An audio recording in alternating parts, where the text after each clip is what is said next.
은수? 재벌 회장이 재개발 전 마지막으로 자신이 살았었던 폐가를 보러 왔을 때였습니다. 엄마, 괜찮아? 자신의 이름을 듣고 깜짝 놀란 여자가 옆으로 쓰러졌어요. 아저씨는 누군데 우리 엄마 이름을 아세요? 엄마, 그 말에 깜짝 놀란 재벌 회장은 소녀의 얼굴을 바라보았어요. 회갈색 눈동자, 눈 밑에 두 개의 점, 소름 끼치게 자신과 닮아 있는 얼굴이었어요. 19년 전 가난하다며 자신을 버리고 부잣집 남자를 따라간 전처, 평생을 원망했던 그녀가 왜 이 폐가에서 거짓골을 하고 있었을까요? 그리고 그 곁에 자신과 닮은 이 소녀는 누구일까요? 잠시 후 재벌 회장은 소녀의 한마디에 그만 무릎을 꿇고 오열하고 말았어요. 사연 시작하기 전 구독과 좋아요와 함께 어디서 듣고 계신지 댓글로 알려주시면 그곳으로 기적과 행운을 보내드릴게요. 재개발을 앞둔 허름한 폐가 앞에 검은색 고급 승용차 한 대가 멈춰 섰습니다. 차에서 내린 남자는 진우그룹의 서진우 회장, 국내 굴지의 대기업을 이끄는 54세의 재벌이었습니다. 그런데 이 남자가 왜 이런 곳에 왔을까요?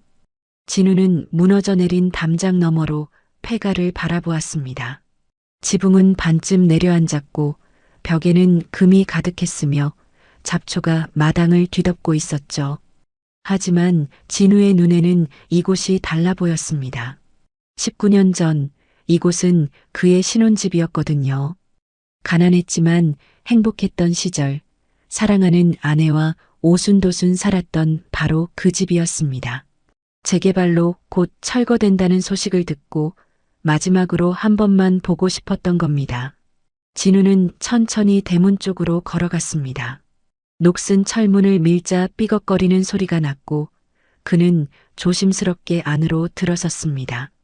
그런데 그 순간 진우의 발걸음이 멈췄습니다. 분명 사람이 없어야 할 폐가인데 마루 끝에 누군가 앉아 있었던 겁니다. 넋이 나간 것처럼 벽에 기대앉은 여자가 있었습니다.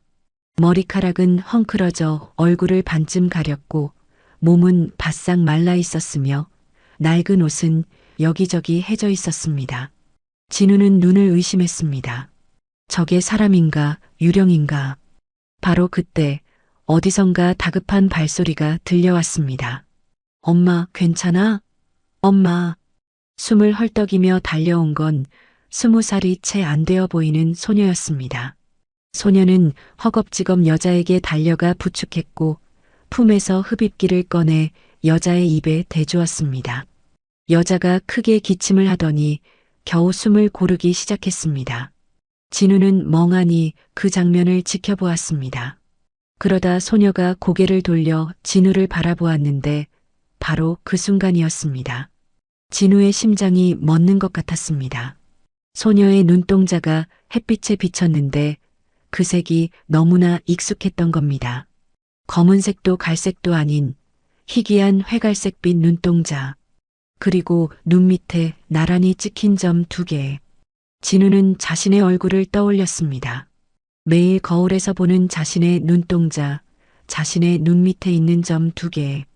소녀의 얼굴은 마치 거울을 보는 것 같았습니다. 뭐야 이게? 진우의 입에서 나지막한 말이 새어나왔습니다. 다리에 힘이 풀리면서 그 자리에 주저앉았습니다. 소녀가 경계하는 눈빛으로 물었습니다. 누구세요, 아저씨? 진우는 대답하지 못했습니다. 아니, 대답할 수가 없었습니다. 소녀의 얼굴에서 눈을 뗄 수가 없었거든요. 그러다 진우의 시선이 천천히 소녀 뒤에 앉아있는 여자에게로 향했습니다.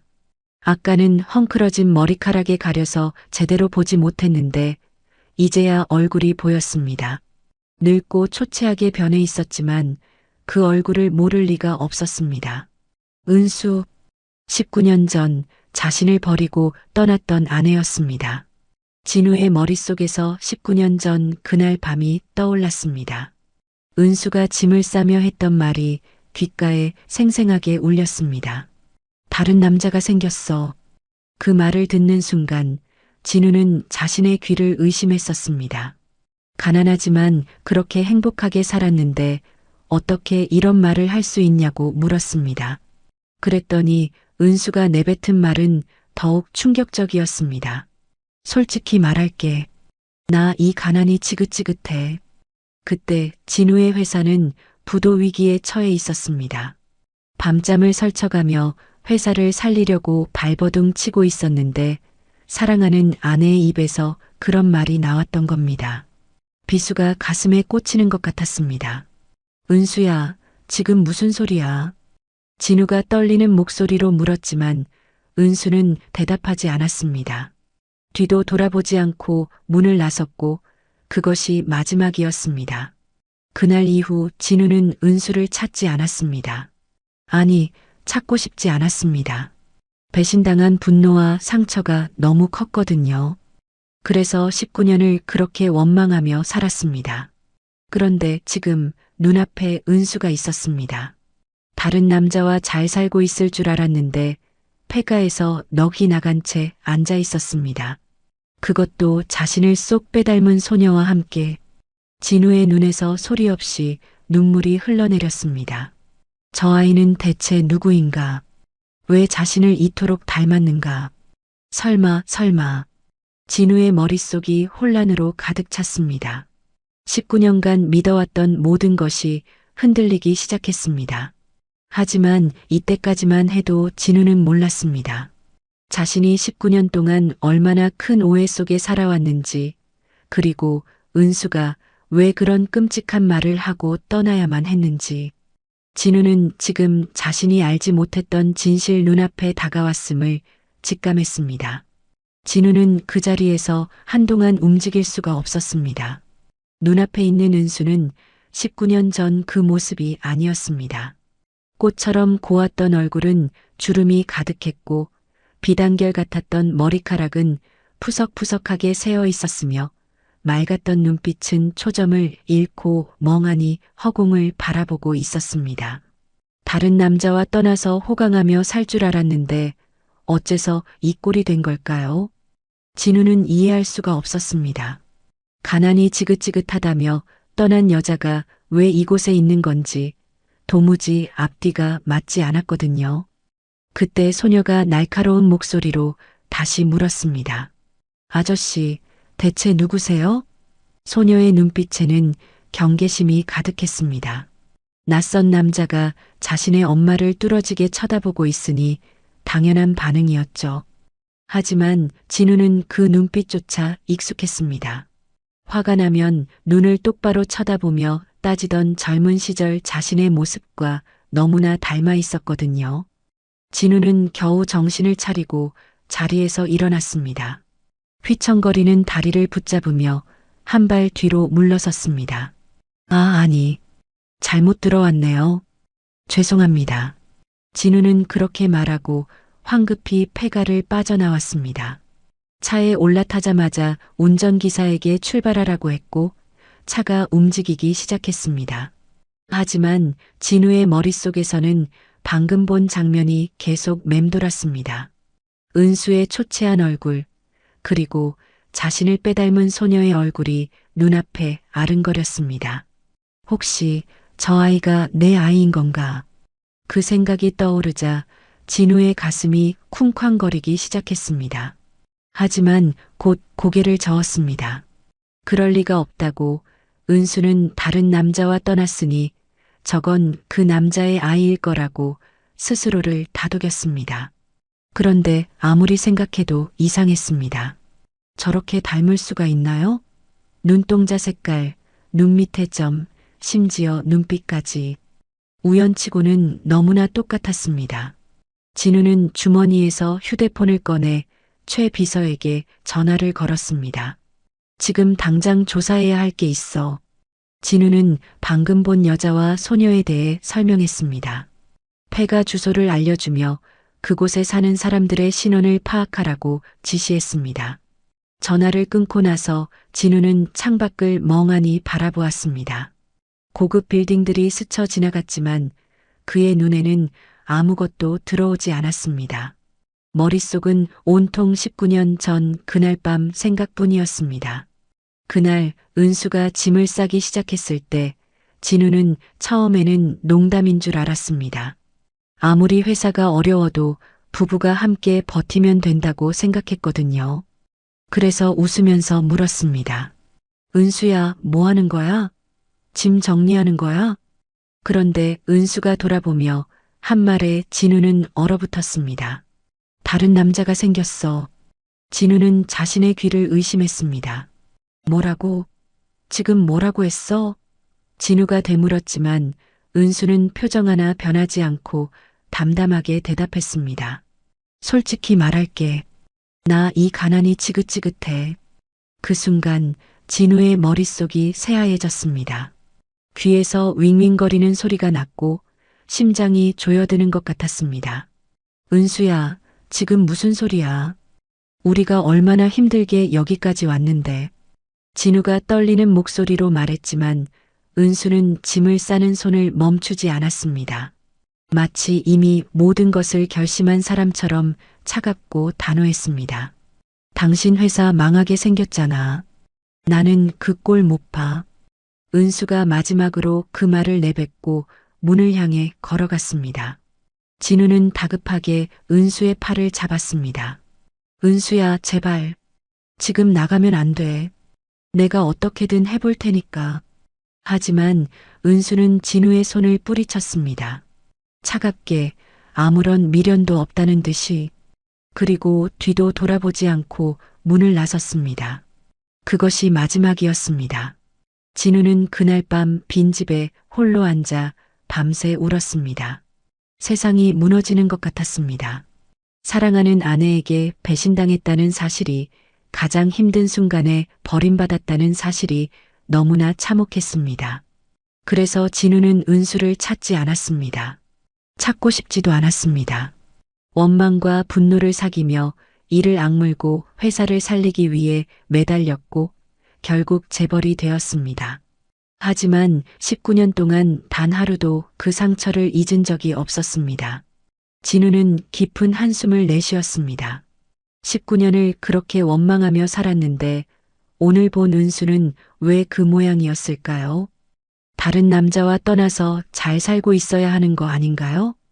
호강은커녕 자신과 행복한 신혼생활을 했던 그 집, 지금은 폐가가 된 그곳에 앉아 있었습니다. 그리고 그 소녀. 진우는 다시 소녀의 얼굴을 떠올렸습니다. 회갈색 눈동자, 눈 밑에 점 2개. 아무리 생각해도 자신과 너무 닮았습니다. 설마 은수가 임신한 상태로 떠난 건 아닐까? 그렇다면 저 아이가 내 아이일 수도 있는 건가? 그 생각이 머릿속을 떠나지 않았습니다. 만약 정말 그렇다면 저 아이는 19년 동안 아버지 얼굴도 모른 채 자란 겁니다. 그것도 저렇게 가난하게. 진우의 손이 떨리기 시작했습니다. 혹시 자신이 뭔가 크게 잘못 알고 있었던 건 아닐까요? 19년 동안 믿어왔던 진실이 아니었던 건 아닐까요? 하지만 한편으로는 또 다른 생각이 들었습니다. 아니야, 은수가 분명히 다른 남자가 생겼다고 했어. 내 귀로 똑똑히 들었다고. 저 아이가 그 남자 아이일 수도 있잖아. 진우의 머릿속은 혼란 그 자체였습니다. 다음 날 아침, 진우는 최 비서를 급하게 불렀습니다. 어젯밤 한숨도 자지 못한 얼굴이 역력했습니다. 눈 밑에는 짙은 그늘이 졌고 평소 칼 같던 눈빛도 초점을 잃은 듯 흐릿했습니다. 진우가 입을 열었습니다. 어제 말한 그 여자와 아이 조사 결과 나왔어? 최 비서가 서류를 펼치며 대답했습니다. 네, 회장님. 밤새 알아봤습니다. 진우가 고개를 끄덕이며 기다렸습니다. 최 비서가 보고를 시작했습니다. 그 여자분은 한은수 씨가 맞습니다. 19년 동안 변두리 옥탑방에서 사셨고요. 가난했지만 성실하게, 착하고 착실하게 살아오셨다고 합니다. 진우의 눈썹이 꿈틀했습니다. 가난했지만 착실하게 살았다고? 다른 남자와 떠나서 호강하며 산 게 아니었다고? 최 비서가 말을 이었습니다. 그리고 함께 있던 소녀는 서연아, 올해 19살입니다. 서연아. 진우가 그 이름을 되뇌었습니다. 성이 서씨였습니다. 자신의 성과 같았습니다. 심장이 덜컥 내려앉는 것 같았습니다. 최 비서가 조심스럽게 다음 내용을 보고했습니다. 그리고 한 가지 더 있습니다. 이 아이 연아 씨가 어렸을 때 백혈병을 앓았다고 합니다. 뭐라고? 진우의 얼굴이 굳어졌습니다. 3살인가 4살 때 진단을 받았다고 합니다. 한은수 씨가 그때부터 아이를 살리려고 밤낮 없이 일하셨대요. 새벽엔 식당, 낮엔 공장, 밤엔 편의점. 하루에 3군데씩 뛰셨다고 합니다. 진우는 주먹을 불끈 쥐었습니다. 하루에 3군데라고요. 몸이 성하게 남아날 리가 없었습니다. 다행히 연아 씨는 몇 년간의 치료 끝에 완치 판정을 받았습니다. 하지만 그렇게 무리하신 한은수 씨가 천식에 걸리셨고 몸이 많이 쇠약해지셨습니다. 지금은 거의 일을 못하시는 상태라고 합니다.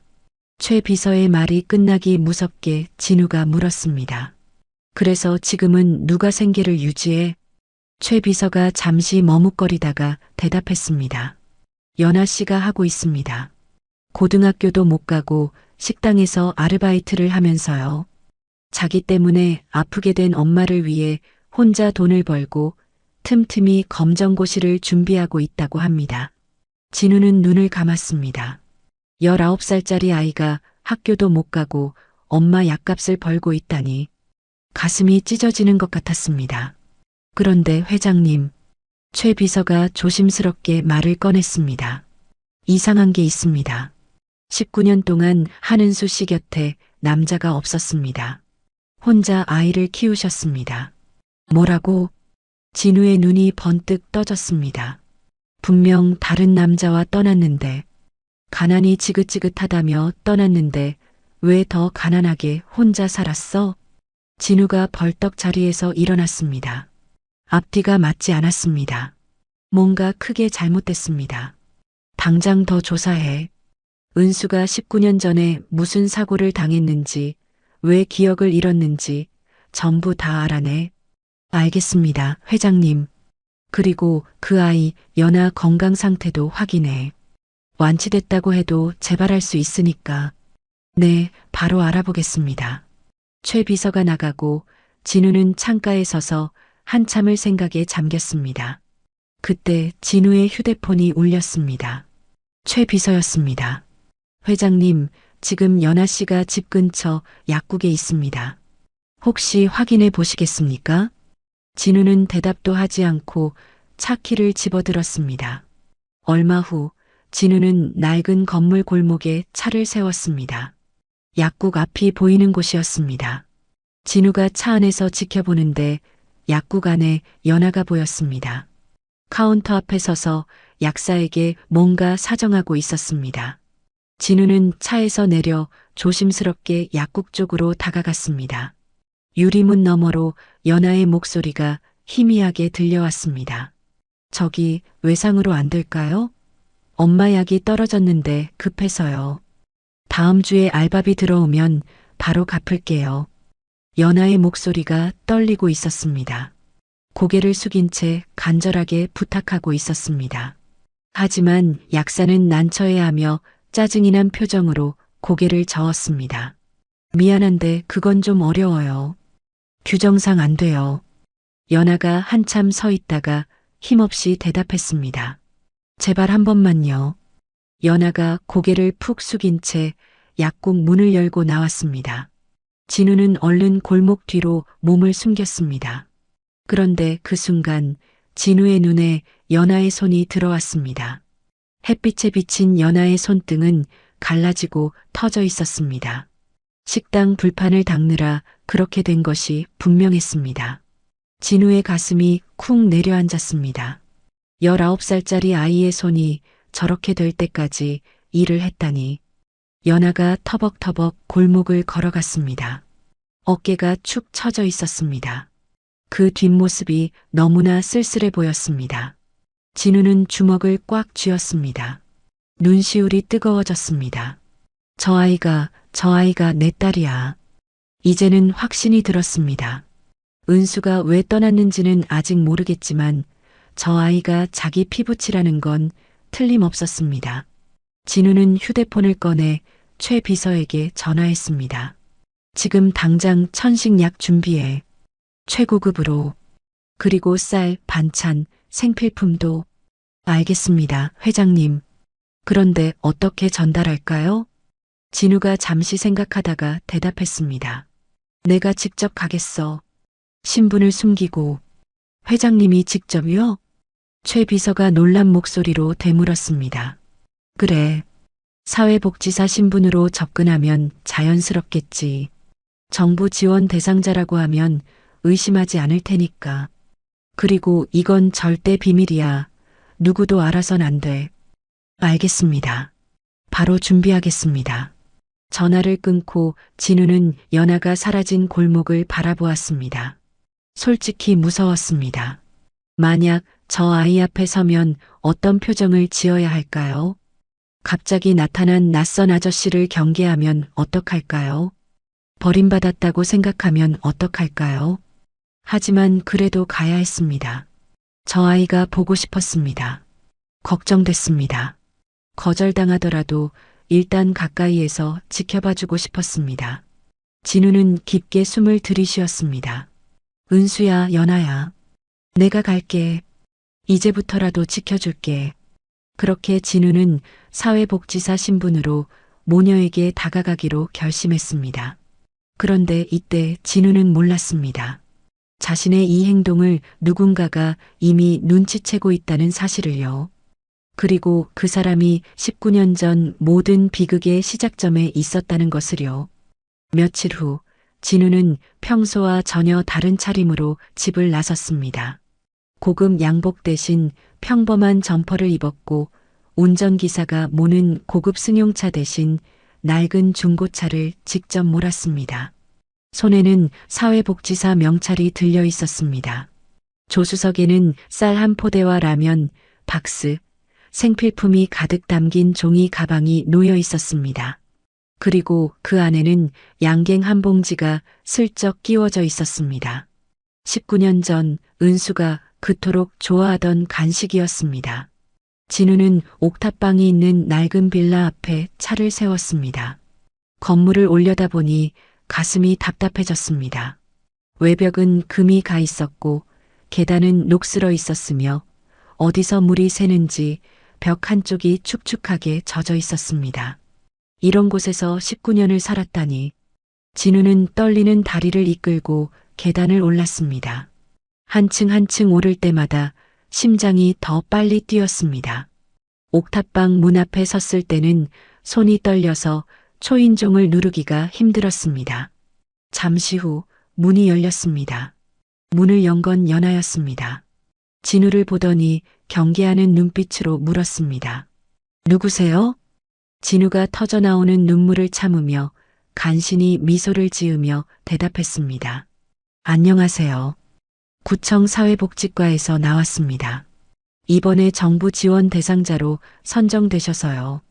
쌀이랑 생필품 그리고 천식약을 전달하러 왔습니다. 연아의 눈빛에 의심이 가득했습니다. 갑자기요? 저희가요? 신청한 적도 없는데.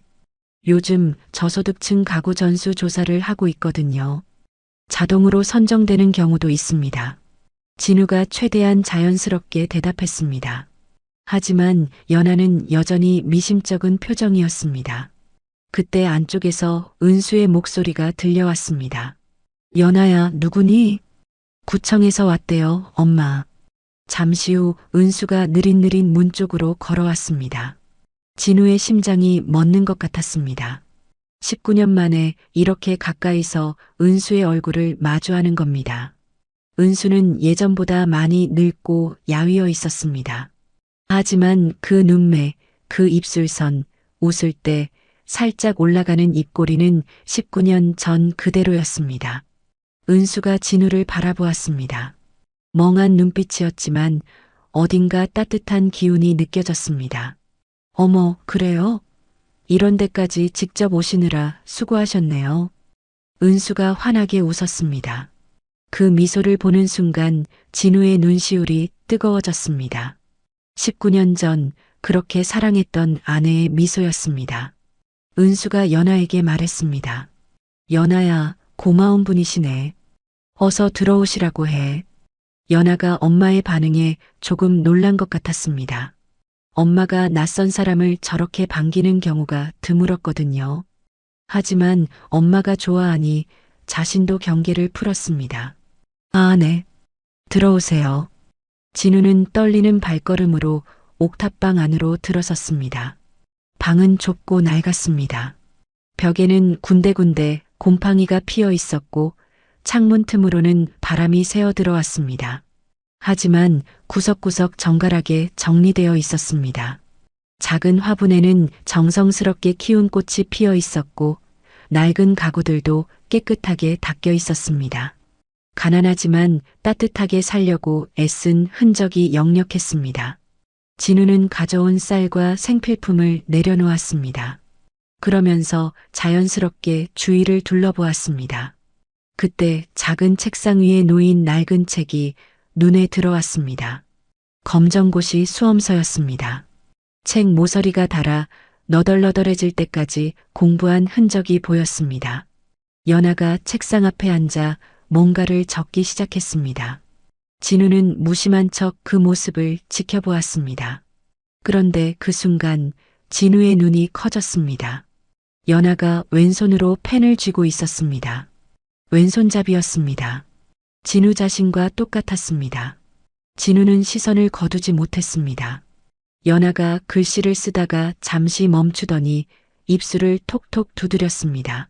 뭔가 고민이 있을 때 나오는 습관 같았습니다. 진우의 숨이 멎었습니다. 그건 자신의 버릇이었습니다. 어렸을 때부터 고민이 있으면 무의식적으로 입술을 톡톡 두드리곤 했습니다. 아무도 가르쳐 준 적 없는 버릇을 저 아이가 똑같이 하고 있었습니다. 틀림없어. 내 아이야. 진우의 가슴이 쿵쾅거렸습니다. 눈동자 색깔, 눈 밑에 점, 왼손잡이, 입술 두드리는 습관. 우연이라고 하기엔 너무 많이 닮았습니다. 그때 은수가 쌀 봉지 옆에 있던 무언가를 발견했습니다. 진우가 슬쩍 넣어둔 양갱이었습니다. 은수가 양갱을 손에 들었습니다. 그리고 멍하니 바라보더니 희미하게 미소 지었습니다. 이거 왠지 좋네. 왜 이렇게 마음이 편하지? 은수가 혼잣말처럼 중얼거렸습니다.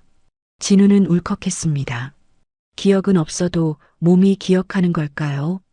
19년 전 진우가 퇴근길에 사다 주면 그렇게 좋아하던 간식이었습니다.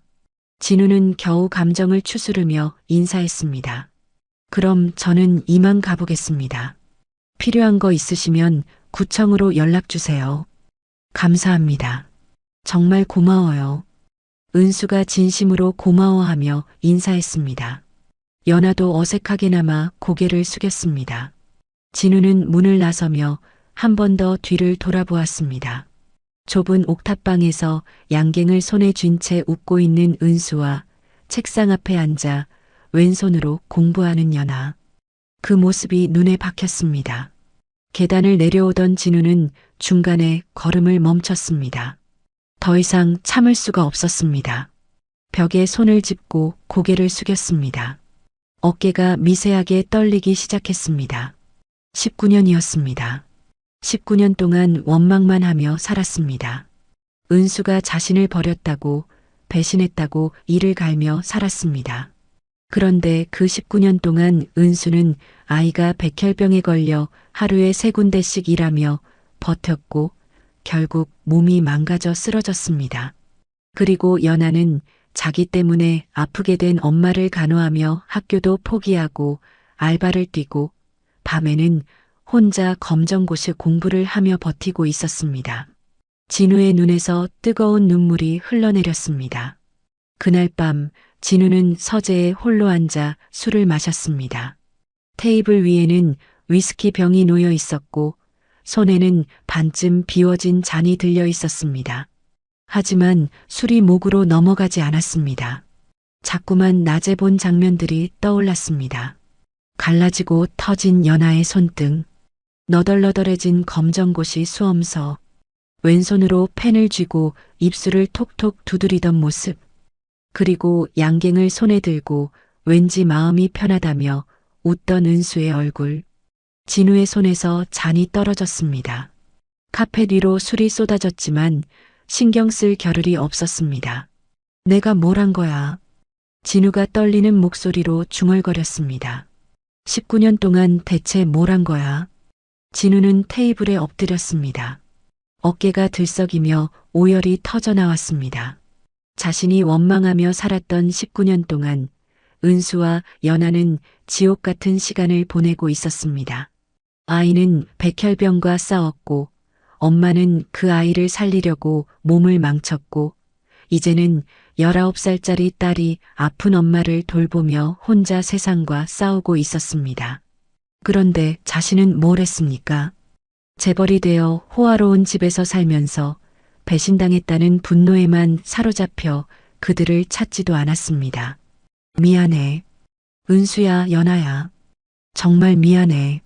진우의 울음소리가 텅 빈 서재에 메아리 쳤습니다. 그렇게 한참을 울던 진우가 천천히 고개를 들었습니다. 눈은 벌겋게 충혈되어 있었지만 눈빛에는 단단한 결심이 서려 있었습니다. 이제라도 지켜줘야 해. 무슨 일이 있어도. 진우는 주먹을 꽉 쥐었습니다. 하지만 아직 아버지라고 말할 수는 없었습니다. 갑자기 나타나서 내가 아빠라고 하면 연아가 얼마나 혼란스러울까요? 19년 동안 아빠 얼굴도 모르고 자란 아이에게 그건 너무 가혹한 일이었습니다. 조금씩 다가가야 했습니다. 신뢰를 쌓아야 했습니다. 그리고 무엇보다 은수가 왜 그날 밤 그렇게 떠났는지 그 진실을 먼저 알아내야 했습니다. 진우는 창밖을 바라보았습니다. 밤하늘에 별이 반짝이고 있었습니다. 연아야, 아빠가 갈게. 이제부터라도 곁에 있어줄게. 진우는 그렇게 다짐했습니다. 그런데 진우는 몰랐습니다. 자신이 그들에게 다가가는 것을 누군가가 예리하게 지켜보고 있다는 사실을요. 그리고 그 사람이 곧 모든 것을 뒤흔들어 놓을 거라는 것을요. 그날 이후로 진우는 틈만 나면 옥탑방을 찾았습니다. 일주일에 두세 번씩 쌀과 반찬, 생필품을 들고 나타났습니다. 처음에는 어색해하던 연아도 점점 진우에게 익숙해져 갔습니다. 어느 날은 쌀이 떨어질 때쯤 딱 맞춰서 나타났고 또 어느 날은 은수가 좋아하는 된장찌개 재료를 가져왔습니다. 연아는 이 아저씨가 어떻게 이렇게 타이밍을 잘 맞추는지 신기하면서도 한편으로는 고마웠습니다. 그러던 어느 날이었습니다. 진우가 옥탑방에 들어섰을 때 연아가 책상 앞에 앉아 한숨을 쉬고 있었습니다. 앞에 펼쳐진 검정고시 수험서는 너무 낡아서 글씨가 흐릿하게 번져 있었습니다. 책 모서리는 너덜너덜했고 어떤 페이지는 아예 떨어져 나가 있었습니다. 진우가 물었습니다. 그 책 많이 낡았네. 연아가 멋쩍게 웃었습니다. 아, 네. 중고로 산 거라서요. 근데 아직 쓸만해요. 연아는 괜찮다고 했지만 진우는 그 책으로 공부하기가 얼마나 힘들지 눈에 훤히 보였습니다. 다음 방문 때 진우는 새 검정고시 문제집 세트를 들고 나타났습니다. 국어, 영어, 수학, 사회, 과학. 최신판으로 깔끔하게 포장된 책들이었습니다. 연아가 눈을 동그랗게 떴습니다. 이게 뭐예요? 공부하는데 책이 좋아야지. 그 낡은 책으로 어떻게 공부해? 아니, 이거 비싼 건데. 안 돼요. 받을 수 없어요. 연아가 손사래를 쳤습니다. 하지만 진우는 책을 책상 위에 올려놓으며 말했습니다. 구청에서 지원하는 거야. 학습 지원 물품. 나한테 고마워할 거 없어. 물론 거짓말이었습니다. 진우가 자기 돈으로 산 책이었습니다. 하지만 연아가 부담스러워할까봐 그렇게 둘러댔습니다. 연아는 한참 동안 새 책들을 바라보았습니다. 손으로 표지를 조심스럽게 쓰다듬었습니다. 새 책 특유의 냄새가 났습니다. 연하의 눈시울이 살짝 붉어졌습니다. 고마워요, 아저씨. 연하가 고개를 숙이며 말했습니다. 작은 목소리였지만 진심이 담겨 있었습니다. 진우는 가슴이 뭉클해지는 것을 느꼈습니다. 하지만 티를 내지 않고 담담하게 대답했습니다. 열심히 공부해. 넌 분명 잘할 수 있을 거야. 또 어느 날은 수도꼭지가 고장났다는 얘기를 듣고 공구 가방을 들고 나타났습니다. 연하가 당황하며 말했습니다. 아저씨, 이런 것까지 안 해도 돼요. 제가 집주인 아저씨한테 얘기할게요. 집주인이 언제 고쳐줄지 모르잖아. 내가 해줄게. 진우는 능숙하게 수도꼭지를 분해하고 부품을 교체했습니다. 녹슨 파이프도 새 것으로 바꿔주었습니다. 연하가 신기한 듯 물었습니다. 아저씨, 이런 것도 할 줄 알아요? 진우가 웃으며 대답했습니다. 젊었을 때 없이 살아봐서 이런 건 다 직접 해야 했거든. 그 말은 거짓이 아니었습니다. 재벌이 되기 전 가난하던 시절에 진우는 정말 모든 것을 직접 했습니다. 은수와 신혼 시절, 낡은 집에서 살 때도 고장난 건 전부 자기 손으로 고쳤습니다. 그때의 기억이 떠올라 진우는 잠시 손을 멈췄습니다. 은수가 옆에서 고맙다며 웃어주던 모습이 눈앞에 아른거렸습니다. 다음번에는 문틈 바람막이를 달아주었습니다. 옥탑방이라 겨울에 바람이 많이 들어온다는 얘기를 듣고 미리 준비해 온 것이었습니다. 연하가 바람막이를 다는 진우를 바라보며 말했습니다. 아저씨, 진짜 왜 이렇게 잘해주세요? 진우가 손을 멈추고 돌아보았습니다. 연하의 눈에는 의심보다는 진심 어린 궁금함이 담겨 있었습니다. 진우가 웃으며 대답했습니다. 그냥 예전에 나도 어려웠던 적이 있어서 그때 누군가 도와줬으면 좋겠다고 생각했거든. 근데 아무도 없었어. 연하가 진우를 바라보았습니다. 그래서 지금 이렇게 다른 사람들 도와주시는 거예요? 글쎄, 그런 셈이지. 진우는 그렇게 대답하고 다시 바람막이를 달기 시작했습니다. 사실은 다른 사람들이 아니라 눈앞에 있는 이 아이, 자기 딸을 위해 이러는 거였지만 말할 수 없었습니다. 바람막이 작업이 끝나고 진우가 자리에 앉아 차를 마시고 있을 때였습니다. 은수는 방 한쪽에서 조용히 앉아 창밖을 바라보고 있었고 연하가 진우 맞은편에 앉았습니다. 연하가 문득 말을 꺼냈습니다. 아저씨, 저 아빠 얼굴 몰라요. 진우의 손이 찻잔을 드는 중간에 멈췄습니다. 태어나서 한 번도 못 봤어요. 이름도 몰라요. 연하가 담담하게 말했습니다.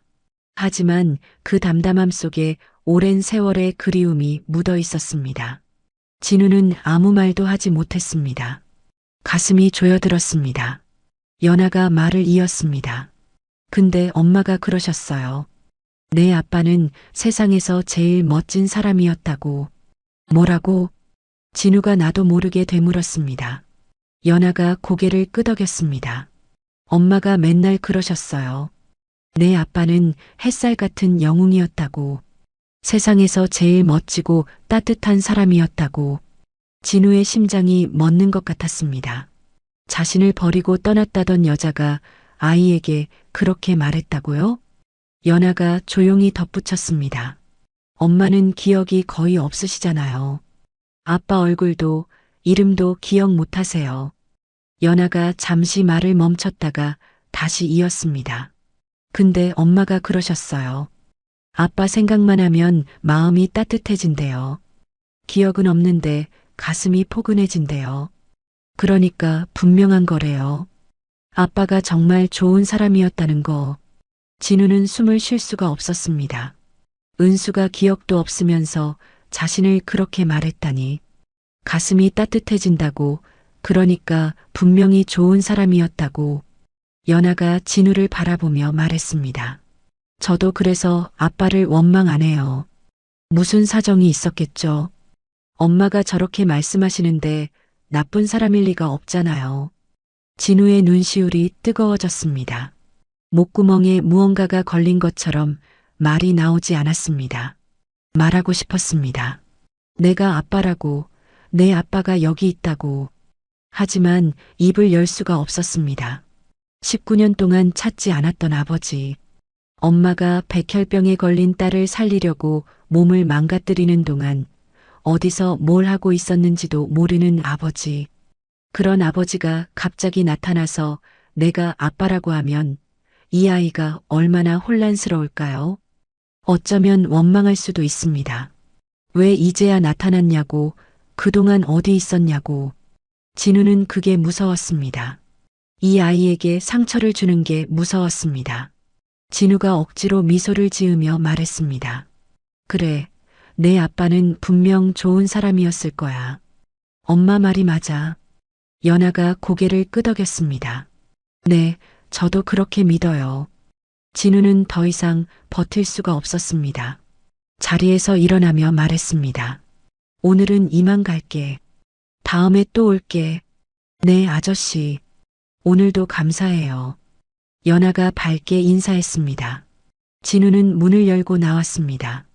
계단을 내려가다가 중간에 멈춰 섰습니다. 눈물이 흘러내리고 있었습니다. 은수가 자신을 기억 못하면서도 따뜻하게 생각하고 있었다는 것. 연아가 한 번도 만나지 못한 아빠를 원망하지 않고 믿고 있다는 것. 그 사실이 너무나 가슴 아팠습니다. 은수야, 연아야. 미안해. 정말 미안해. 진우는 벽에 손을 짚고 한참을 울었습니다. 그리고 다짐했습니다. 반드시 진실을 밝혀내겠다고. 은수가 왜 그날 밤 그렇게 떠나야 했는지, 무슨 일이 있었는지 반드시 알아내겠다고. 그래야 당당하게 말할 수 있을 테니까. 연아에게 내가 아빠라고. 진우는 눈물을 닦고 계단을 내려갔습니다.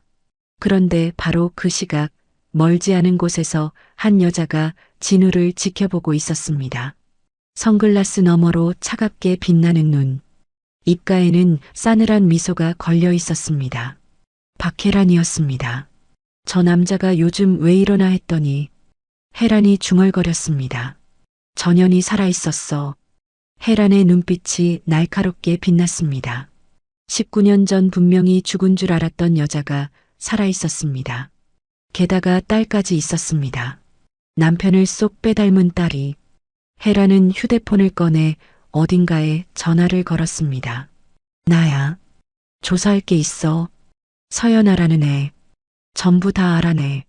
전화를 끄는 혜란이 옥탑방 건물을 올려다보며 낮게 웃었습니다. 재밌어지겠네. 그렇게 검은 폭풍이 다가오고 있었습니다. 며칠 후 연아가 식당 아르바이트를 마치고 집으로 돌아가는 길이었습니다. 해는 이미 져서 골목이 어둑어둑했습니다. 연아는 지친 발걸음을 이끌며 집 쪽으로 향했습니다. 손에는 식당에서 얻어온 남은 반찬 몇 가지가 들려 있었습니다. 그때였습니다. 골목 어귀에서 한 여자가 연아를 보고 다가왔습니다. 저기, 혹시 길 좀 물어봐도 될까요? 연아가 걸음을 멈추고 여자를 바라보았습니다. 고급스러운 옷차림에 잘 손질된 머리카락. 이 동네에서는 보기 힘든 말끔한 행색이었습니다. 네, 어디 찾으세요? 연아가 대답했습니다. 여자가 웃으며 말했습니다. 사실 길은 핑계고 네가 궁금했어. 네. 연아가 고개를 갸웃했습니다. 무슨 말인지 이해가 되지 않았습니다. 여자가 친근하게 말을 이었습니다. 저번에 이 근처 지나가다가 널 봤거든. 식당에서 열심히 일하는 거. 어린 나이에 대단하다 싶어서. 연아는 살짝 경계심이 들었습니다. 처음 보는 사람이 자신에 대해 알고 있다니 조금 이상했습니다. 저 누구세요? 연아가 물었습니다. 여자가 미소 지으며 대답했습니다. 아, 미안. 자기소개가 늦었네. 나는 혜란이라고 해. 그냥 지나가다 마음이 쓰여서. 마음이 쓰여서요? 응. 어린애가 저렇게 열심히 사는 게 안쓰러워서. 혹시 힘들진 않아? 여자의 말투는 부드럽고 다정했습니다. 하지만 연하는 쉽게 마음을 열지 않았습니다. 세상에 공짜는 없다는 걸 일찍 배웠으니까요. 괜찮아요. 저 가볼게요. 연하가 돌아서려는데 여자가 말했습니다. 너 혼자 검정고시 준비하고 있지? 연하가 멈칫했습니다. 그걸 어떻게 알았을까요? 어떻게 아세요? 내가 좀 알아봤어. 관심이 생겨서. 연하가 다시 경계심을 드러냈습니다. 알아봤다니요. 이 사람은 대체 누구길래 자신에 대해 조사를 한 걸까요? 여자가 손을 내저으며 말했습니다. 오해하지 마. 나쁜 뜻은 없어. 사실 나도 어렸을 때 힘들게 살았거든. 엄마 아프고 돈 없고. 그래서 네가 남 같지가 않아서. 연하의 눈빛이 살짝 흔들렸습니다. 어머니가 아프셨어요? 응. 오래 고생하셨어. 그래서 나도 어릴 때부터 일했어. 공부도 혼자 했고. 연하는 여자의 얼굴을 다시 바라보았습니다. 비슷한 처지였다는 말에 조금 마음이 움직였습니다. 여자가 부드럽게 웃었습니다. 그래서 그런가. 네가 유독 눈에 들어왔어. 힘들면 언니한테 말해. 도와줄 수 있는 건 도와줄게. 연하는 잠시 망설였습니다. 이 사람을 믿어도 되는 걸까요? 하지만 자신과 비슷한 처지를 겪었다는 말에 경계심이 조금 누그러졌습니다. 감사해요. 근데 저 정말 괜찮아요. 그래, 알았어. 근데 하나만 물어봐도 돼? 네. 여자가 조심스럽게 물었습니다. 요즘 너희 집에 자주 오는 아저씨 있지 않아? 복지사라고 하던데. 연하는 깜짝 놀랐습니다. 진우 아저씨 얘기였습니다. 그 아저씨 어떻게 아세요? 여자가 의미심장하게 웃었습니다. 그 아저씨가 누군지 알아? 연하가 고개를 저었습니다. 구청에서 나온 복지사 아저씨요. 여자가 잠시 침묵하더니 핸드백에서 뭔가를 꺼냈습니다. 사진 한 장이었습니다. 이 사람 맞지? 연하가 사진을 보았습니다. 사진 속에는 고급 양복을 입은 남자가 있었습니다. 진우그룹이라고 적힌 건물 앞에서 찍은 사진이었습니다. 분명히 그 복지사 아저씨 얼굴이었습니다. 하지만 분위기가 완전히 달랐습니다.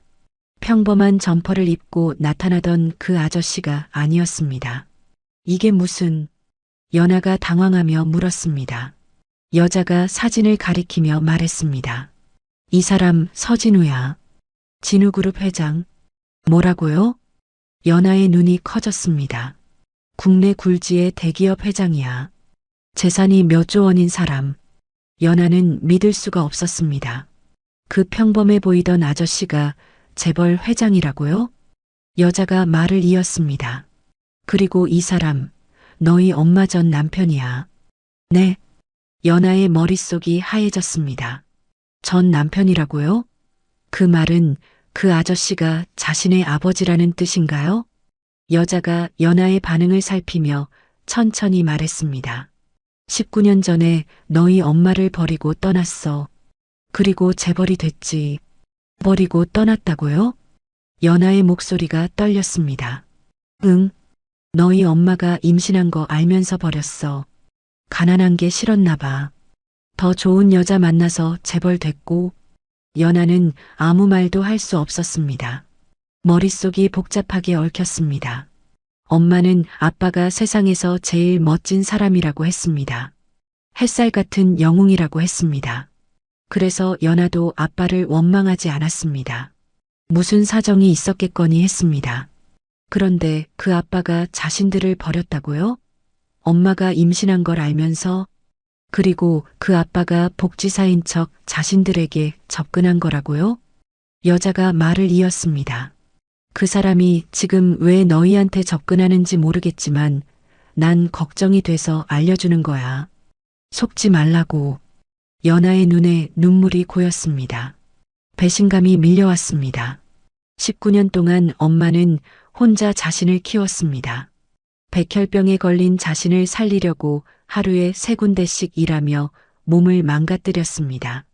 그런데 아빠는 그동안 재벌로 호화롭게 살았다고요?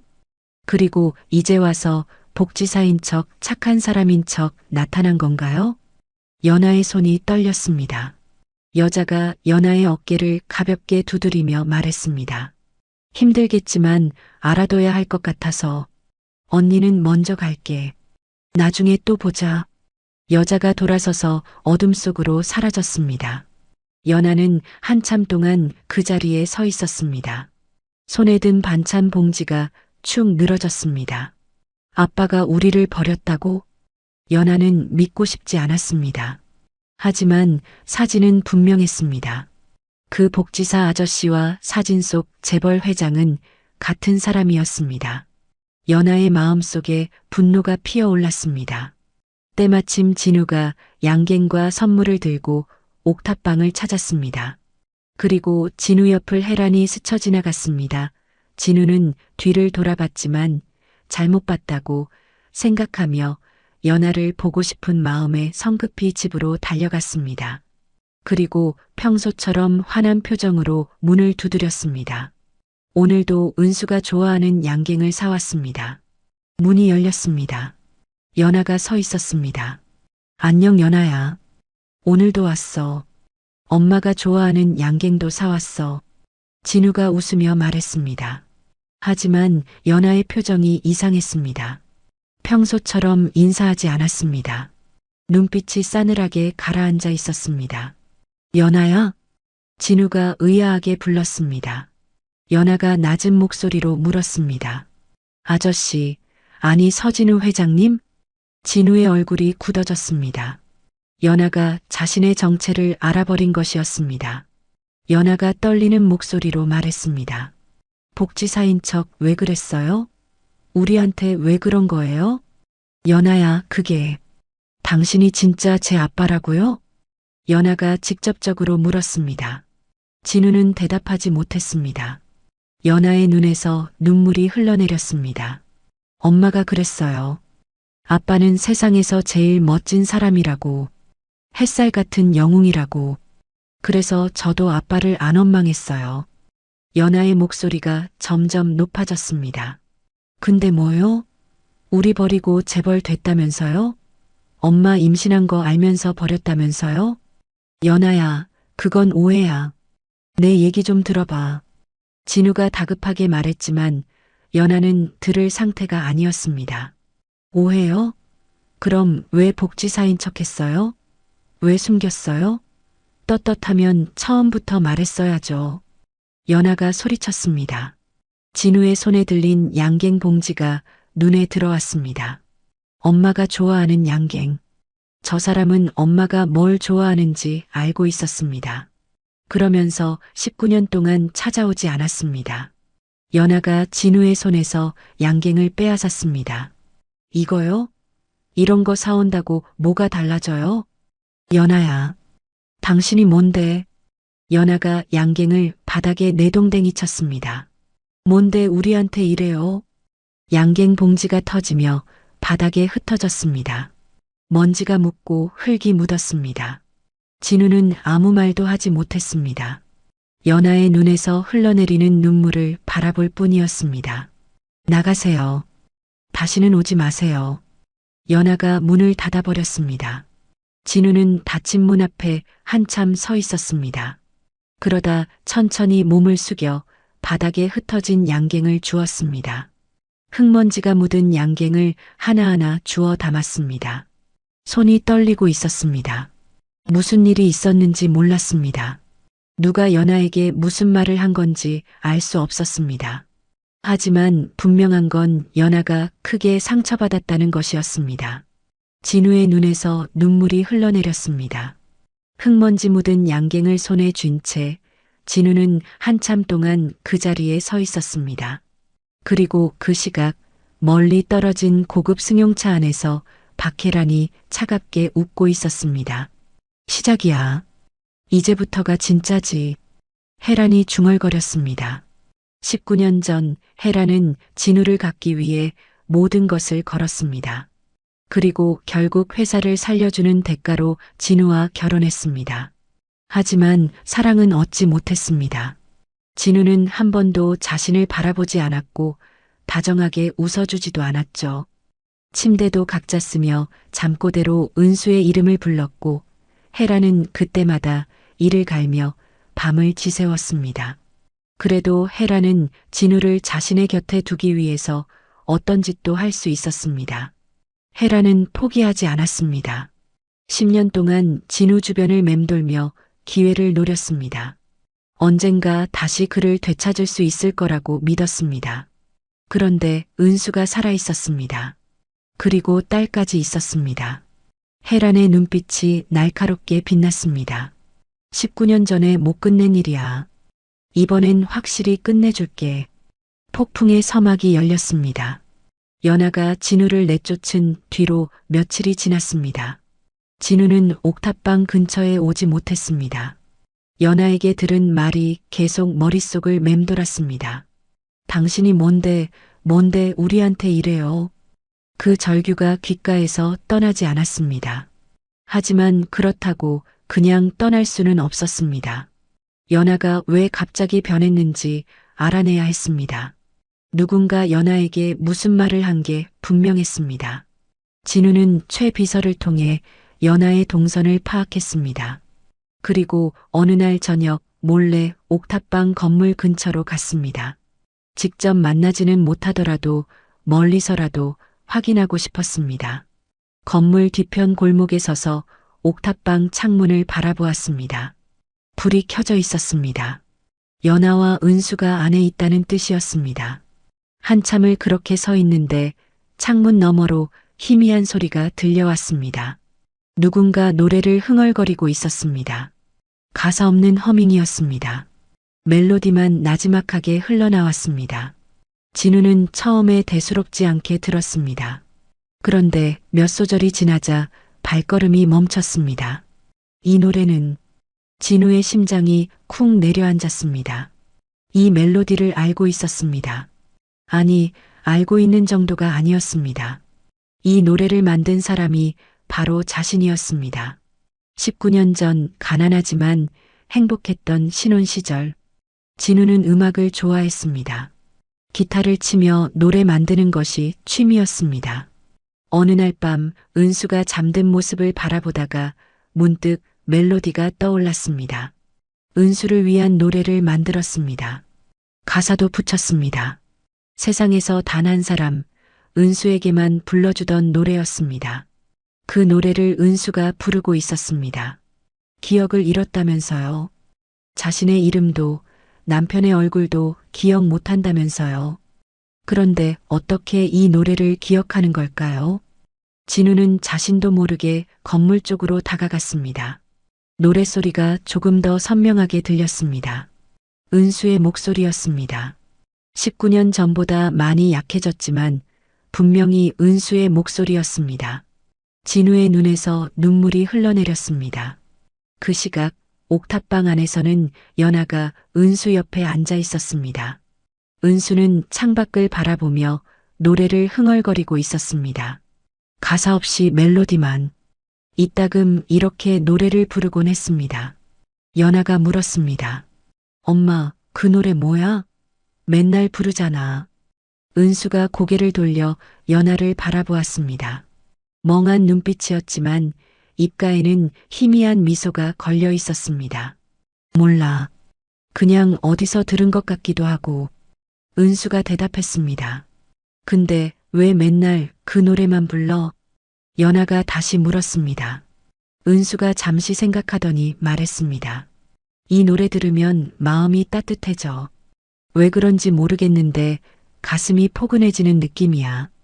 은수가 다시 창밖을 바라보며 노래를 이어갔습니다. 연하는 엄마의 옆모습을 바라보았습니다. 기억이 없으면서도 이 노래만큼은 잊지 않고 부르는 엄마. 대체 이 노래가 뭐길래 그런 걸까요? 바로 그때였습니다. 창밖에서 낮은 목소리가 들려왔습니다. 누군가 노래의 뒷부분을 이어 부르고 있었습니다. 연하가 깜짝 놀라 창문 쪽을 바라보았습니다. 은수도 노래를 멈추고 고개를 돌렸습니다. 창문 아래 건물 뒤편에 한 남자가 서 있었습니다. 진우였습니다. 진우는 떨리는 목소리로 노래를 부르고 있었습니다. 19년 전 자신이 만든 그 노래의 뒷부분을 가사까지 정확하게. 은수의 눈이 커졌습니다. 천천히 창가로 다가갔습니다. 연아가 엄마를 부르려 했지만 은수는 듣지 못하는 것 같았습니다. 온 신경이 창밖의 목소리에 쏠려 있었습니다. 진우의 노래가 끝났습니다. 은수가 창문을 열었습니다. 밤바람이 불어들어왔습니다.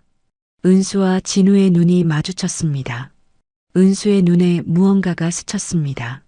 기억인지 감정인지 알 수 없는 무언가가. 은수가 떨리는 목소리로 말했습니다. 당신. 그 한마디에 진우의 심장이 멎는 것 같았습니다. 알아본 걸까요? 기억이 돌아온 걸까요? 진우가 다급하게 말했습니다. 은수야, 나야. 나 진우야. 하지만 은수의 눈빛이 다시 흐려졌습니다. 방금 전까지 무언가가 잡힐 듯 했는데 손가락 사이로 모래가 빠져나가듯 사라졌습니다. 은수의 눈에서 눈물 한 방울이 톡 하고 떨어졌어요. 당신이 누구더라? 왜 이렇게 마음이. 은수가 말을 잇지 못했습니다. 이마를 손으로 짚으며 괴로워했습니다. 엄마. 연아가 달려와 은수를 부축했고 창밖의 진우를 노려보았습니다. 뭐 하는 거예요? 오지 말라고 했잖아요. 연아가 소리쳤습니다. 진우는 아무 말도 하지 못했습니다. 은수가 자신을 알아보려 했다는 것, 하지만 기억이 잡히지 않아 괴로워한다는 것. 그 모습이 너무나 가슴 아팠습니다. 연아야, 제발 내 얘기 좀 들어봐. 들을 거 없어요. 연아가 창문을 닫으려 했습니다. 그런데 그때 은수가 연아의 손을 잡았습니다. 연아야. 왜 엄마? 은수가 창밖의 진우를 바라보며 말했습니다. 저 사람 나쁜 사람 아닌 것 같아. 뭐라고요? 연아가 놀라서 되물었습니다. 은수가 자신의 가슴을 손으로 짚으며 말했습니다. 글쎄 기억은 안 나는데 저 사람 목소리 들으니까 기억이 날 것 같은 느낌이 들어. 엄마. 연아는 당혹스러웠습니다. 엄마가 저 사람을 감싸는 것 같았습니다. 기억도 없으면서 어떻게 그런 걸까요? 은수가 다시 이마를 짚으며 힘들어했습니다. 연아가 급히 엄마를 부축해 방 안으로 들어갔습니다.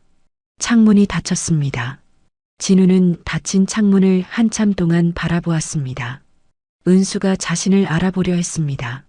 비록 기억은 돌아오지 않았지만 마음으로는 느끼고 있었습니다. 19년 전에 그 노래를 기억하고 있었습니다. 뭔가 있어. 진우가 중얼거렸습니다.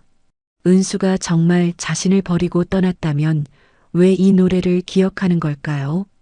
왜 자신을 보고 가슴이 따뜻하다고 하는 걸까요? 뭔가 숨겨진 게 있었습니다. 진우는 확신했습니다. 한편 옥탑방 안에서 연아는 침대에 누운 은수를 바라보고 있었습니다. 은수는 금방 잠이 들었습니다. 아까 일로 많이 힘들었던 것 같았습니다. 연아는 생각에 잠겼습니다. 엄마가 저 남자 목소리를 듣고 따뜻해졌다고 했습니다. 기억은 없는데 가슴으로 느꼈다고 했습니다. 그리고 저 남자가 부른 노래. 엄마가 맨날 흥얼거리던 그 노래를 저 남자가 알고 있었습니다. 뒷부분 가사까지 정확하게. 연아의 머릿속이 복잡해졌습니다. 그때 문득 엄마가 자주 하던 말이 떠올랐습니다. 기억이 돌아오려 할 때마다 중얼거리던 말. 우체통? 그 집 우체통에. 연아가 벌떡 일어났습니다. 엄마가 가끔 몽롱할 때 그 말을 했습니다. 우체통에 뭔가를 숨겼다고. 중요한 게 거기 있다고. 그 집이 어디일까요? 연아는 생각했습니다. 며칠 전 엄마가 정신이 몽롱해져서 어딘가로 걸어간 적이 있었습니다. 연아가 따라가 보니 재개발 예정인 폐가였습니다. 혹시 그 집일까요? 엄마가 기억을 더듬어 찾아간 그 폐가. 아빠라는 사람을 처음 마주친 그 집? 연아의 눈이 번뜩였습니다. 가봐야겠다. 연아는 결심했습니다. 엄마가 말한 우체통을 찾아봐야 했습니다. 거기에 뭔가 중요한 게 있을지도 모릅니다. 엄마가 왜 기억을 잃었는지, 19년 전에 무슨 일이 있었는지, 그 진실이 거기 있을지도 모릅니다. 연아는 잠든 엄마를 한 번 더 바라보았습니다. 엄마, 내가 알아낼게. 진짜 무슨 일이 있었는지. 연아가 조용히 중얼거렸습니다. 밤이 깊어가고 있었습니다. 하지만 연아의 머릿속에서는 수많은 생각이 소용돌이치고 있었습니다. 그리고 그 폐가의 우체통 속에는 19년간 잠들어 있던 진실이 연아를 기다리고 있었습니다. 다음 날 아침 연아는 엄마가 잠든 사이 집을 나섰습니다. 마음이 급했습니다. 어젯밤 내내 잠을 이루지 못했습니다. 엄마가 중얼거리던 말이 계속 머릿속을 맴돌았습니다. 우체통, 그 집 우체통에. 연아는 며칠 전 엄마를 따라갔던 그 폐가로 향했습니다. 재개발 예정이라 곧 철거된다고 했던 그곳. 엄마가 기억을 더듬어 찾아간 바로 그 집이었습니다. 버스를 타고 한참을 갔습니다. 낯선 동네에서 내려 골목골목을 헤맸습니다. 기억을 더듬어 길을 찾았습니다. 얼마나 걸었을까요? 드디어 그 폐가가 보였습니다. 무너져 내린 담장, 잡초가 무성한 마당, 반쯤 내려앉은 지붕. 사람이 살지 않은 지 오래되어 보였습니다. 연아는 녹슨 철문을 밀고 안으로 들어갔습니다. 마당을 지나 집 안으로 들어섰습니다. 먼지가 자욱했고 거미줄이 여기저기 쳐져 있었습니다. 우체통이 어디 있을까요? 연아는 집 안을 둘러보았습니다. 거실, 부엌, 방. 하지만 우체통은 보이지 않았습니다. 다시 밖으로 나왔습니다. 대문 옆을 살펴보았습니다. 없었습니다. 담장 쪽을 둘러보았습니다. 그것도 없었습니다. 연아는 잠시 생각했습니다. 엄마가 우체통에 숨겼다고 했습니다. 그렇다면 아무나 쉽게 찾을 수 없는 곳에 있을 겁니다. 연아는 다시 집 안으로 들어갔습니다. 이번에는 더 꼼꼼히 살펴보았습니다. 벽을 두드려보고 마루를 밟아보고 구석구석 확인했습니다. 그러다 마루 한쪽 기둥 밑에서 뭔가를 발견했습니다. 기둥과 바닥 사이에 작은 틈이 있었습니다. 그 틈 안쪽으로 뭔가 금속 같은 것이 보였습니다. 연아가 몸을 낮추고 손을 넣어 보았습니다. 손끝에 차가운 금속이 닿았습니다. 힘을 주어 잡아당겼습니다. 녹이 슬어서 잘 빠지지 않았습니다. 몇 번이나 당기자 겨우 빠져나왔습니다. 낡은 우체통이었습니다. 작은 금속 우체통. 녹이 슬고 페인트가 벗겨져 있었지만 원래 모양은 알아볼 수 있었습니다. 연아의 심장이 쿵쾅거렸습니다. 떨리는 손으로 우체통 뚜껑을 열었습니다. 녹이 슬어서 뻑뻑했지만 겨우 열렸습니다. 안에 봉투가 하나 들어 있었습니다. 연아는 조심스럽게 봉투를 꺼냈습니다. 19년이나 된 것 치고는 상태가 괜찮았습니다. 우체통이 밀폐되어 있어서 습기를 막아준 것 같았습니다. 봉투를 열자 안에서 여러 가지가 나왔습니다. 먼저 은색 목걸이가 하나 나왔습니다. 달 모양 펜던트가 달린 목걸이였습니다. 오래되어 빛이 바랬지만 정성스럽게 만든 물건이라는 것을 알 수 있었습니다. 다음으로 낡은 서류 뭉치가 나왔습니다. 무슨 내용인지 한눈에 알기 어려웠습니다. 그리고 마지막으로 편지 한 통이 나왔습니다. 연아의 눈이 편지에 고정되었습니다. 편지지가 누렇게 발해 있었습니다. 그리고 한쪽 구석에 갈색으로 변한 얼룩이 있었습니다. 마치 피가 묻은 것 같았습니다. 연아의 손이 떨리기 시작했습니다. 천천히 편지를 펼쳤습니다. 엄마의 글씨체였습니다. 지금보다 훨씬 또렷하고 힘있는 글씨. 연아는 편지를 읽기 시작했습니다. 내 사랑하는 햇살아. 엄마가 이 편지를 쓰고 있어. 지금 손이 너무 떨려서 글씨가 흔들릴 거야. 미리 미안해. 햇살아, 엄마가 너한테 해야 할 말이 있어. 엄마는 아빠를 사랑해. 세상 누구보다 사랑해. 아빠도 엄마를 사랑해. 우리는 정말 행복했어. 그런데 햇살아, 엄마가 떠나야 해. 연아의 눈에 눈물이 고이기 시작했습니다. 편지를 계속 읽었습니다. 어떤 여자가 있어. 그 여자가 아빠를 좋아한대. 아빠는 그 여자를 좋아하지 않아. 하지만 그 여자가 무서운 짓을 하려고 해. 그 여자가 아빠 회사를 망하게 한대. 아빠가 평생 꿈꿔왔던 회사야. 아빠가 얼마나 열심히 만들었는데. 그리고 그 여자가 엄마한테 그랬어. 떠나지 않으면 어떤 사고가 날지 모른다고. 엄마한테, 그리고 뱃속에 있는 너한테. 연아의 손이 심하게 떨렸습니다. 숨을 쉬기가 힘들었습니다. 햇살아, 엄마는 너를 지켜야 해. 아빠도 지켜야 해. 그래서 엄마가 떠나기로 했어. 아빠한테 일부러 나쁜 말을 하고 떠날 거야. 다른 남자가 생겼다고, 가난이 싫다고. 그래야 아빠가 엄마를 찾지 않을 테니까. 엄마가 떠나면 그 여자가 아빠 회사를 살려준대. 아빠를 도와준대. 그러니까 아빠는 괜찮을 거야. 연아의 볼을 타고 눈물이 흘러내렸습니다. 햇살아, 아빠를 미워하지 마. 아빠는 네가 있는 줄도 몰라. 엄마가 임신한 걸 말하기 전에 떠나야 해서. 아빠는 아무 잘못이 없어. 아빠는 세상에서 제일 좋은 사람이야. 제일 멋진 사람이야. 햇살 같은 영웅이야. 나중에 네가 크면 아빠를 찾아가.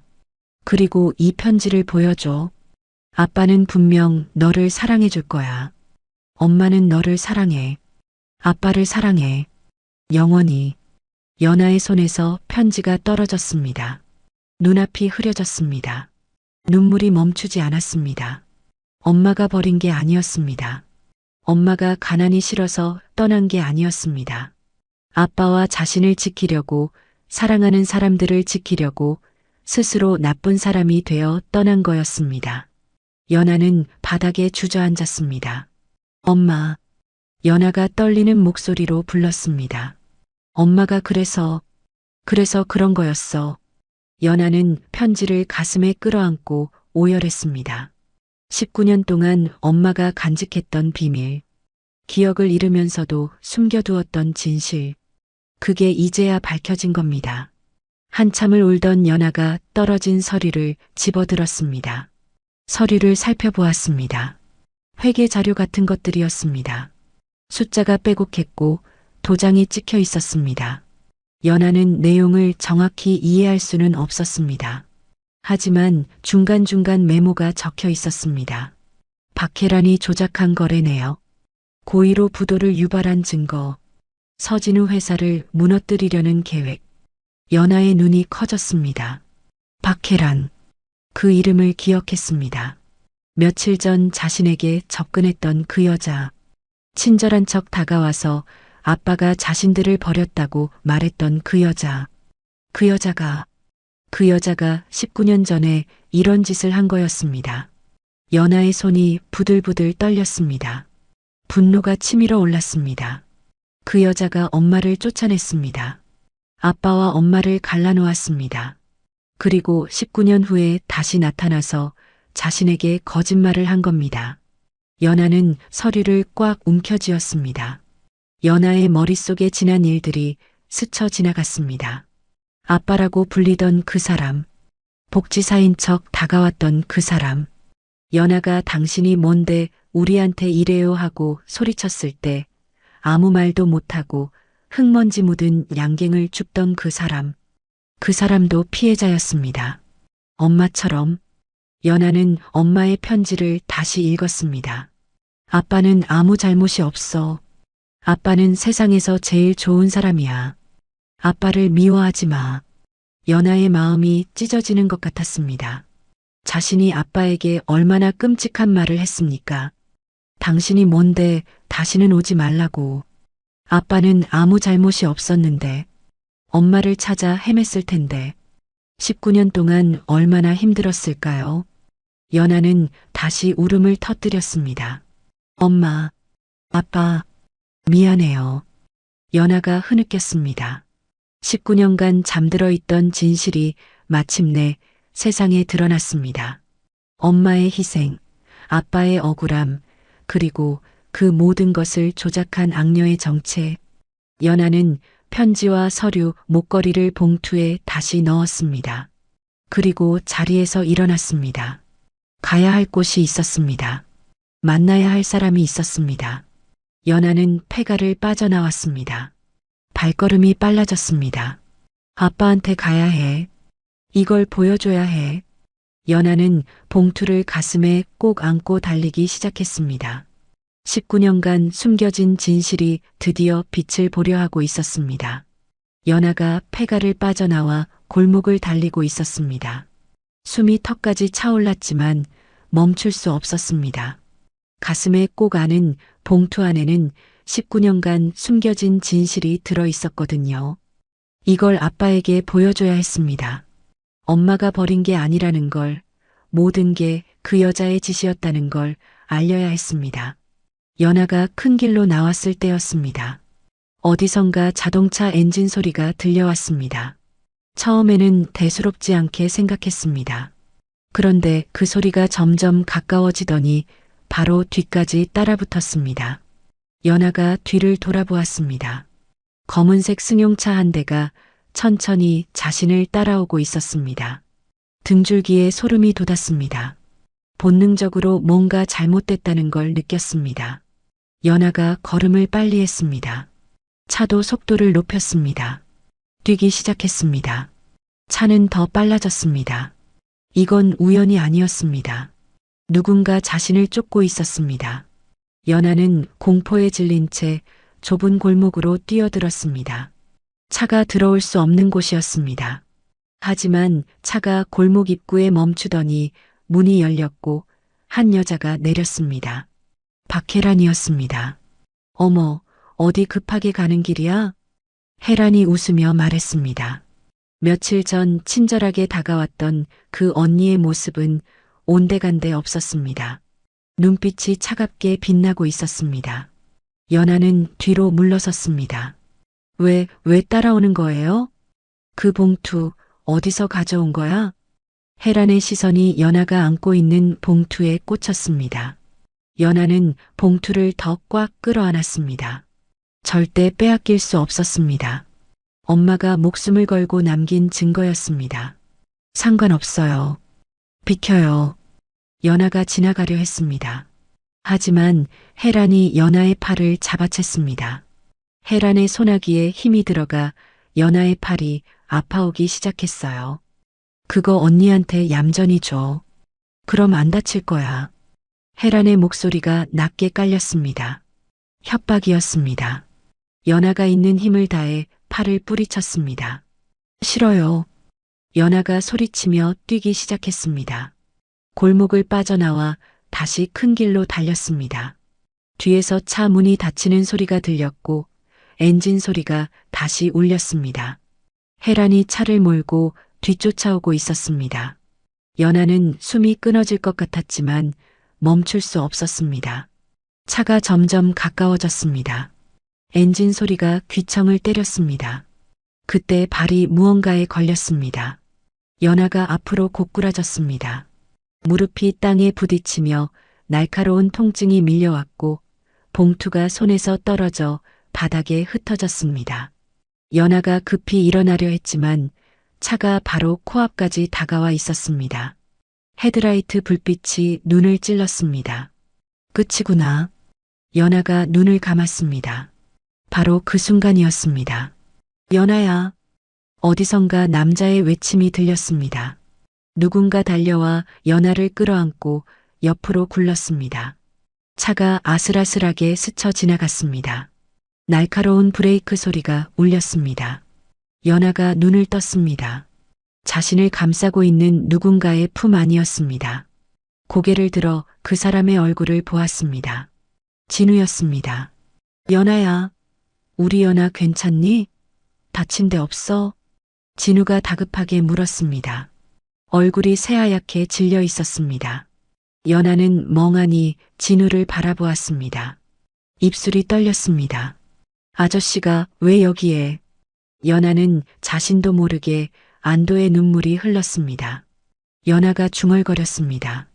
진우가 연아를 부축해 일으켰습니다. 연아의 무릎에서 피가 흐르고 있었습니다. 병원 가자. 어서. 진우가 말했습니다. 그리고 혜란을 노려보았습니다. 진우와 같이 온 경호원과 경찰이 혜란을 붙잡았습니다. 이거 당장 놔. 무슨 짓이야? 19년 전에도 이렇게 했지? 은수한테도. 혜란의 얼굴이 굳어졌습니다. 다 알고 있어. 이번엔 절대 못 빠져나가. 진우의 목소리는 낮았지만 분노가 가득했습니다. 혜란이 경찰차에 실려가는 동안에도 진우는 시선을 거두지 않았습니다. 하지만 연아는 움직이지 않았습니다. 바닥에 흩어진 봉투 내용물을 바라보았습니다. 엄마의 편지, 은색 목걸이, 서류들. 연아가 천천히 몸을 숙여 편지를 집어들었습니다. 그리고 진우에게 내밀었습니다. 이거 읽어보세요. 진우가 의아한 표정으로 편지를 받았습니다. 편지를 펼쳐 읽기 시작했습니다. 처음에는 무덤덤하던 표정이 점점 변해갔습니다. 눈이 커지고 입술이 떨리기 시작했습니다. 내 사랑하는 햇살아. 엄마가 아빠를 지키려면 떠나야 했어. 그 여자가 아빠 회사를 망하게 한대. 내가 떠나지 않으면 어떤 사고가 날지 모른다고 협박했어. 진우의 손이 부들부들 떨렸습니다. 편지를 쥔 손에 힘이 들어가 종이가 구겨졌습니다. 아빠는 아무 잘못이 없어. 아빠는 세상에서 제일 좋은 사람이야. 절대 아빠를 미워하지 마. 진우의 눈에서 눈물이 뚝뚝 떨어졌습니다. 편지 위로 눈물이 번졌습니다. 진우가 힘없이 무릎을 꿇었습니다. 편지를 가슴에 끌어안고 고개를 떨구었습니다. 은수야. 진우가 떨리는 목소리로 아내의 이름을 불렀습니다. 연아가 진우 앞에 섰습니다. 진우가 고개를 들어 연아를 바라보았습니다. 아저씨. 연아가 입을 열었습니다.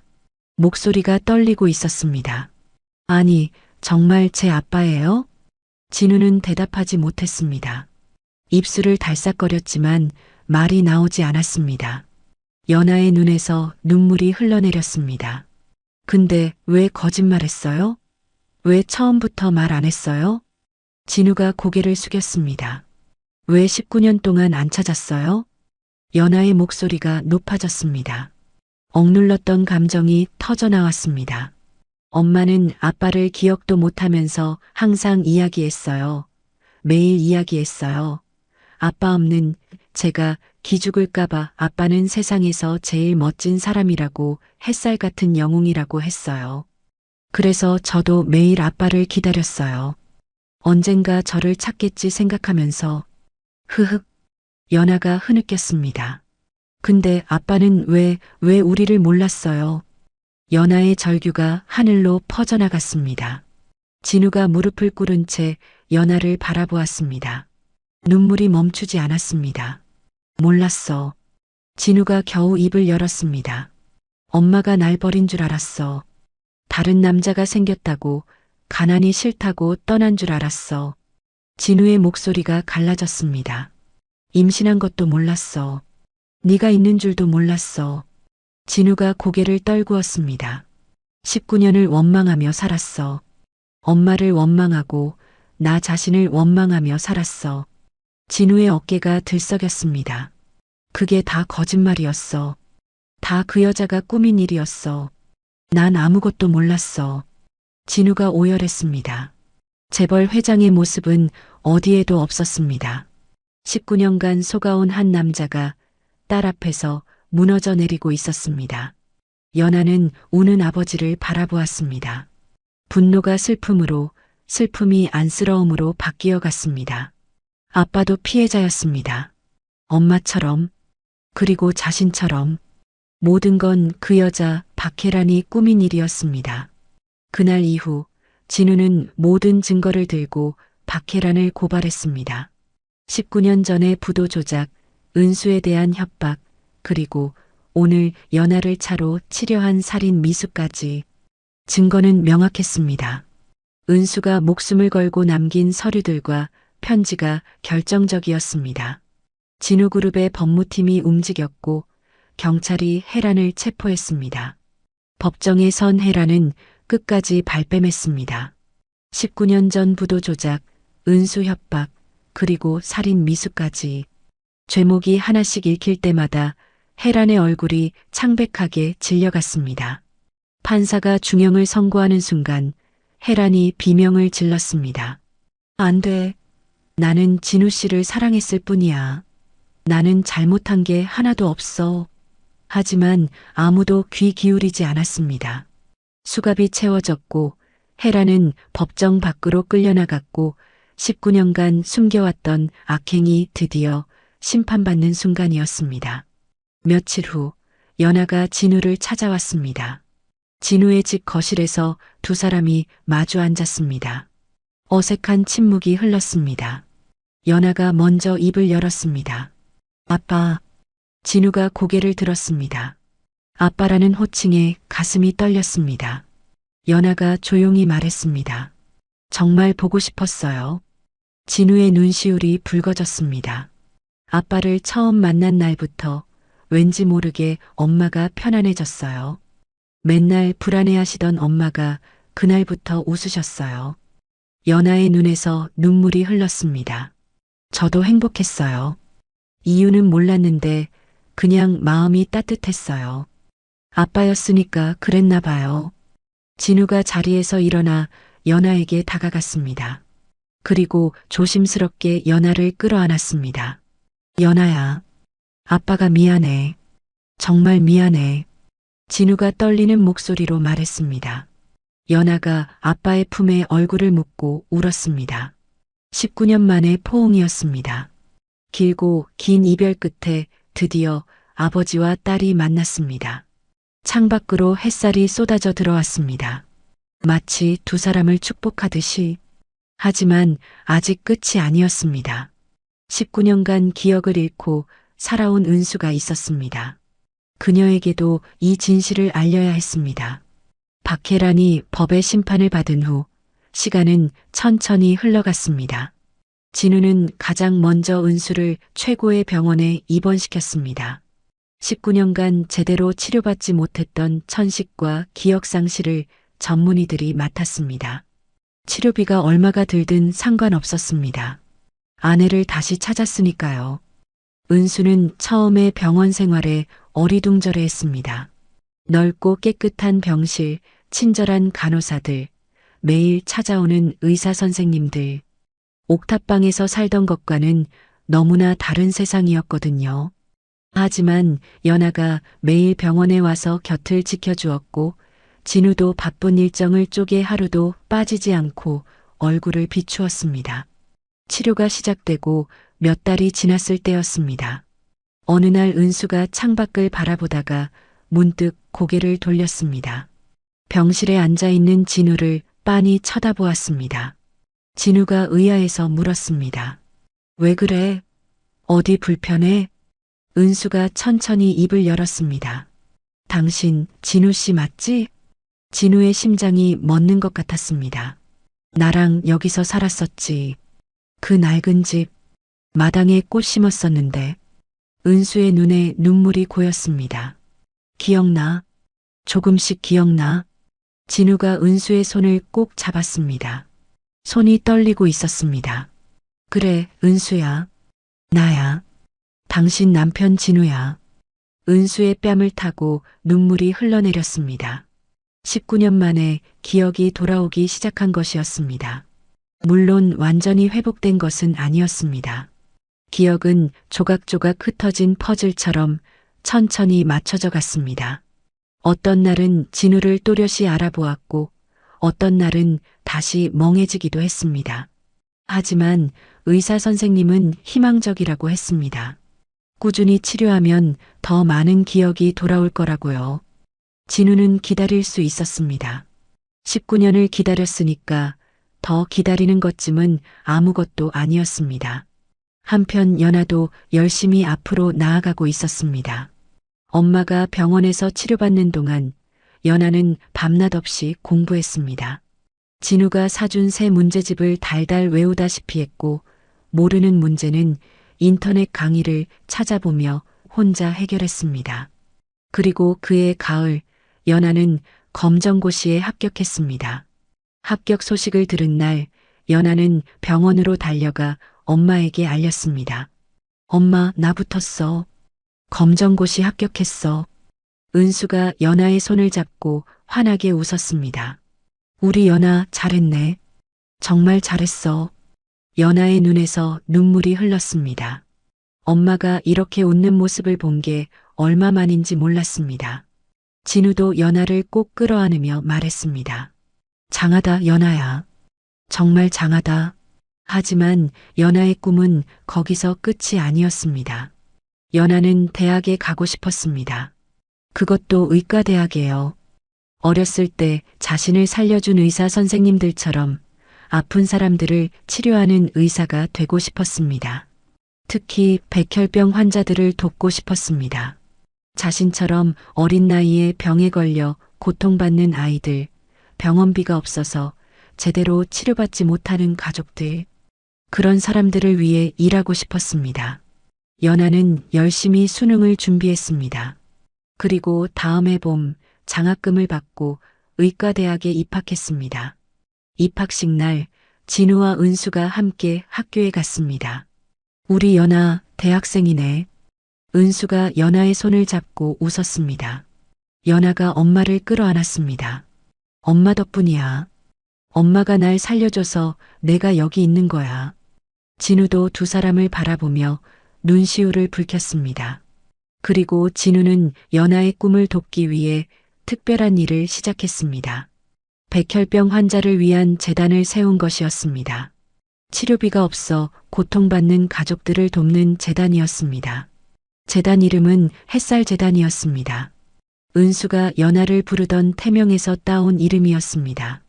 진우는 재단 설립식에서 이렇게 말했습니다. 제 딸도 어렸을 때 백혈병에 걸렸습니다. 아내가 밤낮 없이 일하며 딸을 살렸습니다.